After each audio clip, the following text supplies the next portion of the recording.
Qui a demandé à Tidiane Thiam d'aller faire panel TikTok? La personne qui l'a conseillé là, il a très très mal conseillé. Imaginez Ado en train de faire panel TikTok.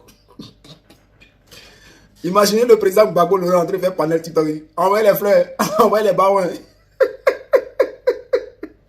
Non, mais je pense que c'est Macron. Ouais, parce que Macron, il a l'habitude de faire TikTok. Bon, lui, là-bas, là, les gars ne le considèrent pas. Les gens, c'est mort de lui. Ben, il continue dedans. Donc, il a conseillé peut-être à Tidiane Thiam d'aller faire panel TikTok pour se rapprocher du peuple. Mais ce que Tidiane Thiam a oublié, là, c'est que TikTok, là, hein, TikTok est considéré comme la plateforme des poubelles. C'est-à-dire pour là-bas, oui, il y a du n'importe quoi et de n'importe qui. Et lui, il allait se mettre là-bas pour parler avec ses partisans. C'est bien. C'est bien. Mais, ce qu'il est en train de dire, là, il dit que tous ceux qui vont le diffamer, là, lui va aller porter plainte en France ici. En France, ici, la justice fonctionne. Et même à Abidjan, il ne va pas les louper. Ah, c'est-à-dire, toi, tu n'es pas encore... Tu es devenu président, hein? Tu n'es pas encore devenu président. Tu menaces déjà les gens. Tu vas porter plainte contre tous ceux qui ont te diffamé. Écoutez, tiens, mais je ne sais pas qui lui a donné conseil d'aller faire parler TikTok. Les gars, on va l'écouter jusqu'à la fin. Géographique nationale dans mes attributions.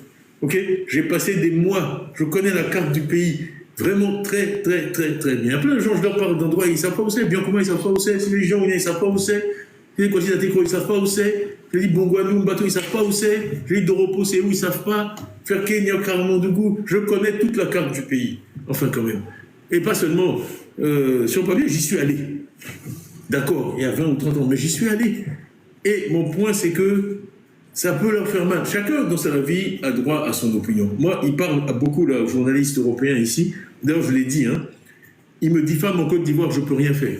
Parce que la justice fonctionne comme la justice majeure. Ici, ils me diffament en France, je vais les poursuivre. Parce que ici, il y a une justice et ça suffit les mensonges. Ok? Bon.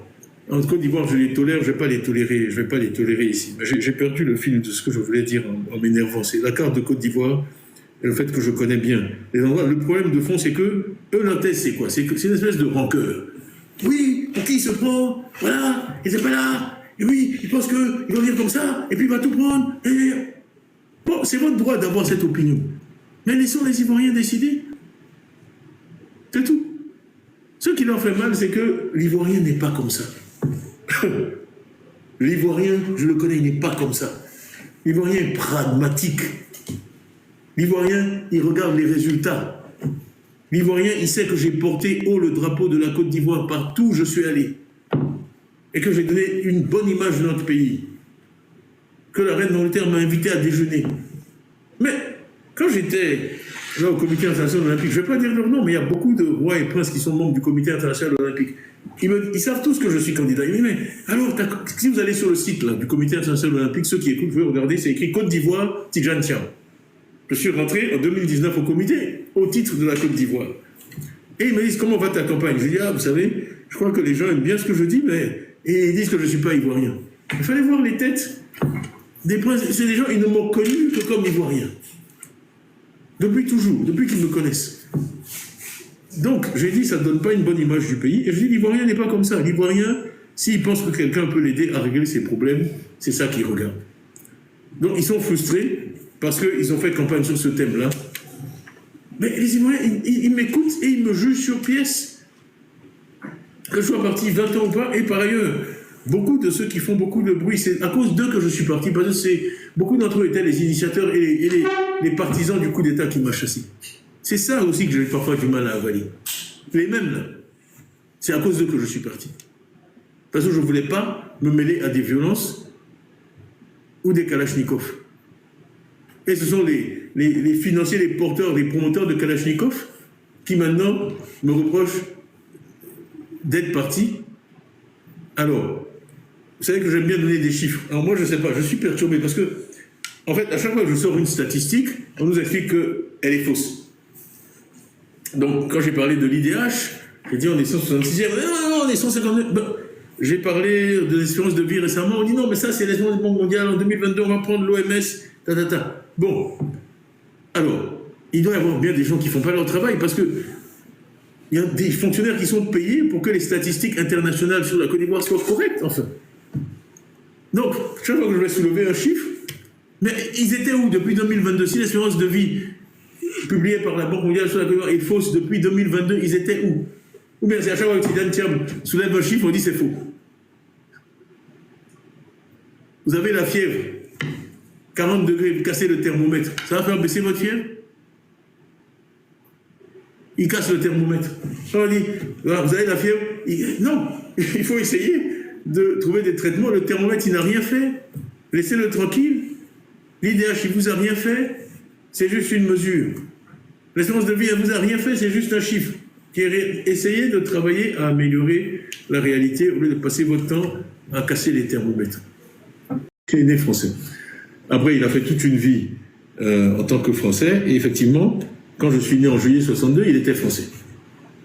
Il a été naturalisé, le décret maintenant a été publié, tout est public, hein, en novembre 62. Le 6 novembre, pour être exact. Voilà, 6 novembre, voilà, vous le connaissez bien. Donc, ok.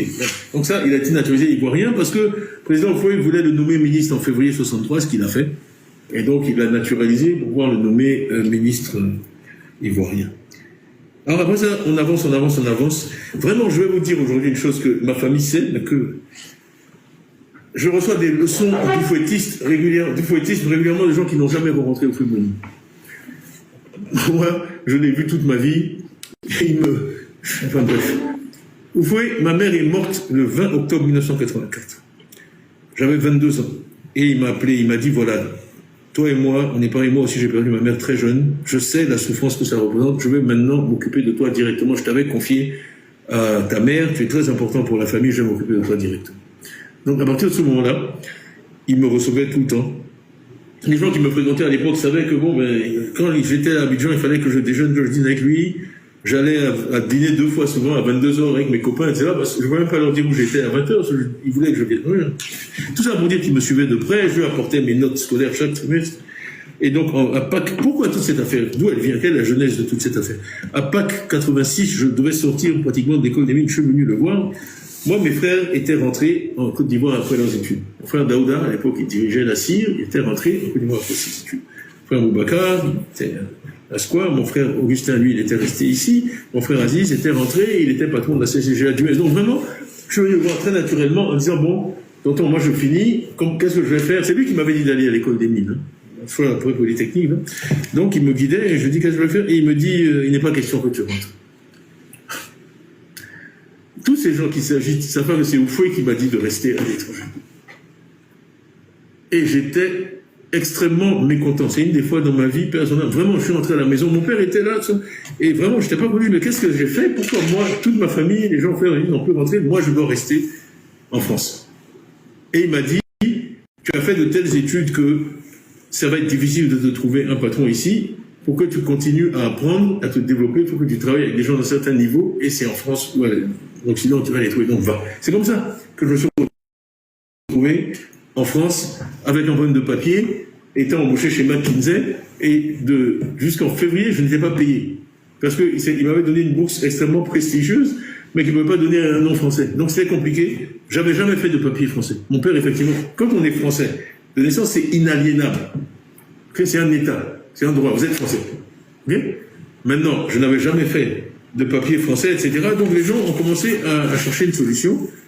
Et les Français ont dit, bon, ben c'est simple, on va le naturaliser. Mais là aussi, il faut comprendre qu'il y a plusieurs types de naturalisation. Hein, il y a ce qu'on appelle la naturalisation en surabondance. Il y a même un arrêt qui dit, les ressortissants des territoires d'outre-mer qui avaient le statut particulier d'originaire des 4 communes du Sénégal conservaient un lien juridique avec la nationalité française malgré l'absence de déclaration formelle lors des indépendances. Cette jurisprudence s'applique directement à mon cas.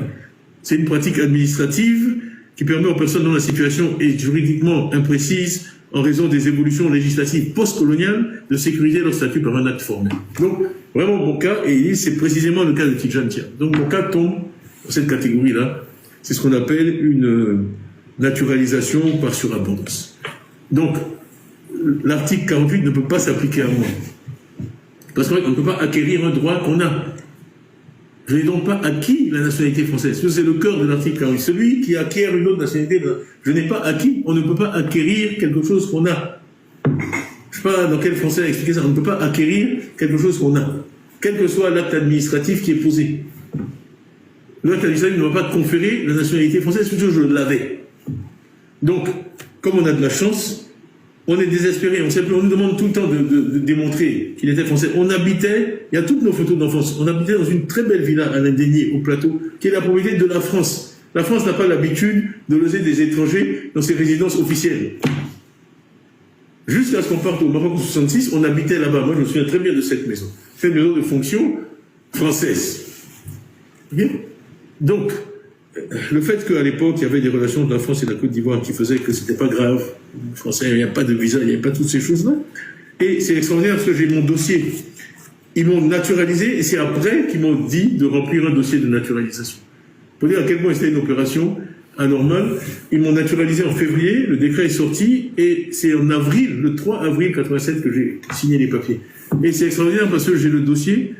J'ai eu une partie du dossier et en fait, en face de Père Tia Mamadou, né 5-23 à Dakar, j'ai mis nationalité ivoirienne, française.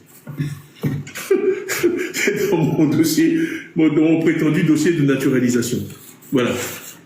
Il est de nationalité, mon père est de nationalité française.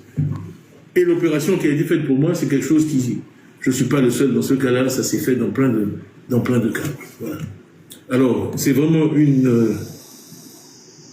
Bon, je ne sais pas si c'est un compliment ou... En tout cas, c'est une temps vraiment que les gens se soient accrochés à cette chose-là, tellement, comme une sorte de bouée, de dernier recours, comme s'il fallait à tout prix empêcher le mauvais, méchant, malfaisant Tidjane Thiam d'arriver un jour à la présidence de la République, parce qu'il n'a fait que du mal pendant toute sa vie, c'est un méchant, un violent, un mauvais. Donc, non, c'est ça. Donc, on prend une loi qui a 61 ans, qui n'a jamais été appliquée. On dit, si, il y a un gars qui s'appelle Tioté, on l'a appliqué en 2011. Mais c'est un cas complètement différent. Et la chose la plus comique, c'est que moi, on m'a envoyé la carte d'électeur de Tioté. Tioté, il est sur la liste électorale à l'heure où on parle. On peut aller vérifier.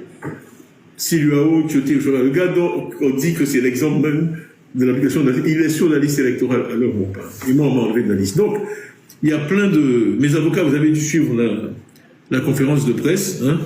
Mes avocats ont soulevé un certain nombre de problèmes. On dit effectivement c'est sans appel, mais on pense qu'il y a de vrais problèmes avec la décision qui a été prise d'un maire dont elle a été prise. Quand je dis on a de la chance, le maire Owo est allé chercher à la mairie du Plateau mon registre de naissance. Et vous savez que beaucoup de registres ont brûlé. Et par miracle, le mien n'a pas brûlé. Donc ils ont trouvé le lundi de Pâques mon registre avec mon numéro 394 et je suis enregistré au registre des Européens. Donc ça aussi, c'est une chose qu'ils ont du mal à expliquer. Comment un gros noir comme moi, s'il n'est pas français, peut être enregistré au registre des Européens. Donc, je remercie. Le vieux Amadou Thiam, il était méticuleux. Et il y avait le registre, bon, on appelait avant indigène, et qui après est devenu registre central des Ivoiriens, et moi, j'étais enregistré. Donc, on dit c'est pas suffisamment de preuves que mon père est français. Donc, bon, écoutez, on continue. On va fournir tous les éléments. Le point de fond, c'est que cet article, contrairement à ceux qui s'agitent beaucoup, n'est pas applicable. Maintenant, tout cela dit, moi je pense que c'est une mauvaise loi.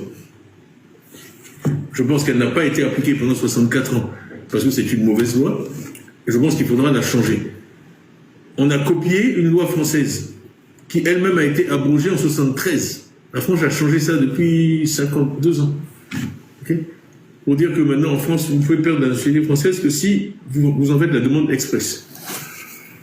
Donc, le concept de perte automatique de nationalité est discrédité, et il devrait l'être parce que la nationalité, c'est un attribut fondamental de la personne humaine, et aucune loi, aucune constitution ne devrait pouvoir vous en déchoir automatiquement. Ça, c'est un droit fondamental. C'est tellement important, il faudrait que pendant 38 ans, on dit, si un État considère pendant 38 ans que j'étais pas ivoirien, jamais notifié. Moi, en tout cas, je ne savais pas. Quand je me suis présenté comme candidat pour être président du PDCI, quand je suis allé m'inscrire sur la lettre, tout le monde était fier. Hein. On m'a mis sur la première page de tous les journaux. Les agents électoraux ont fait des selfies avec moi. Eux non plus, ils ne savaient pas que je n'étais pas ivoirien. Moi, je ne savais pas. Beaucoup de gens ne savaient pas. Donc, un jour, moi, je n'avais jamais entendu parler de cette loi. C'est quelqu'un qui me l'a mis sous le nez un jour. On dit, ah, mais ils veulent utiliser ça pour t'empêcher d'être candidat. Et j'ai regardé, c'est là que j'ai découvert que cette loi existait, qui, je le répète, n'a jamais été appliquée. Mais dans tous les cas, elle ne s'applique pas à moi. Mais je dis quand même qu'il faudra, le moment venu, revoir.